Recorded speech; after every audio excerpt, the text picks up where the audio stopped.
ညဘက်မှာကောင်မလေးကအဖွားကိုသူ့ခင်ပွန်းနဲ့အတူအိမ်ပြန်ပို့ပေးခဲ့တယ်ထွက်ခွာခါနီးအဖွားကကောင်မလေးကိုပြောခဲ့တယ်မင်းရဲ့ယောက်ျားကမင်းကိုအနိုင်ကျင့်ရဲ့ရင်အဖွားကိုပြောတော့အဖွားကသူ့ကိုတေချာပေါက်တင်ငန်းစာပေးမယ်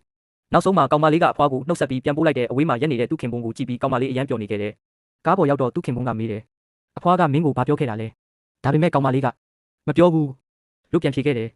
နောက်တစ်နေ့မှာကောင်မလေးကဆေးရုံမှာအလုပ်လုပ်နေစဉ်လူနာတယောက်ရဲ့စစ်ဆေးမှုအစီရင်ခံစာမှာပုံမှန်ပဲလို့ပြထားပေမဲ့သူမကရလက်မှာတစ်ခုခုမားနေတယ်လို့ခံစားမိခဲ့တယ်ဒါကြောင့်လူနာကိုသူ့ခင်ပွန်းပြန်လာတဲ့အထိစောင့်ပြီးထပ်မံစစ်ဆေးခိုင်းခဲ့တယ်ဒါပေမဲ့လူနာကအဲ့ဒီစကားကိုကြားတာနဲ့စိတ်ဆိုးပြီးဆေးရုံကထွက်သွားခဲ့တယ်ကောင်မလေးကမဖြစ်မနေသူ့ခင်ပွန်းကိုဆက်သွယ်ပြီးအကူအညီတောင်းခဲ့ရတယ် message ကိုမြင်တာနဲ့သူ့ခင်ပွန်းကချက်ချင်းရောက်လာခဲ့တယ်ကောင်မလေးလည်းအမြန်ထွက်သွားပြီးလူနာကိုပြန်ခေါ်လာခဲ့တယ်လူနာရဲ့ဆေးမှတ်တမ်းကိုစစ်ဆေးပြီးနောက်သူ့ခင်ပွန်းကစစ်ဆေးမှုရလက်မှာတကယ်ပဲပြဿနာရှိတယ်ဒါပေမဲ့အသေးစားခွဲစိတ်မှုလေးတစ်ခုပဲလိုအပ်တာပါလို့လူနာကိုစိတ်ချစေခဲ့တယ်အမှန်တရားကိုသိပြီးနောက်လူနာကအရန်ကျေးဇူးတင်ခဲ့တယ်ဒါပေမဲ့သူ့ခင်ပွန်းကကျေးဇူးတင်ရမှာကောင်မလေးကိုပါသူမသာဒီပြဿနာကိုအချိန်မီမတွေ့ခဲ့ရင်မင်းကဆေးရုံကနေထွက်သွားပြီးဖြစ်နေမှာလို့ပြောခဲ့တယ်နောက်ပိုင်းမှာလူနာကလည်းကောင်မလေးကိုစိတ်ရင်းမှန်နဲ့တောင်းပန်ခဲ့တယ်အိမ်ပြန်ရောက်တော့သူ့ခင်ပွန်းကကောင်မလေးအတွက်ဆေးပညာစာအုပ်လေးအုပ်ထုတ်ပေးပြီးဖတ်ခိုင်းခဲ့တယ်ဒါပေမဲ့ကောင်မလေးကဖုန်းမဲဆော့ချင်နေပြီးသူ့ကိုဂရုမစိုက်ချင်ခဲ့ဘူးဒါကြောင့်သူ့ခင်ပွန်းကဖုန်းကိုယူလိုက်ပြီးမင်းမှာဆေးပညာစာမှုပွဲရှိသေးတယ်နော်လို့သတိပေးခဲ့တယ်ဒါကိုကြားတော့ကောင်မလေးကစိတ်ဆိုးပြီးဆိုဖာပေါ်တက်ရက်က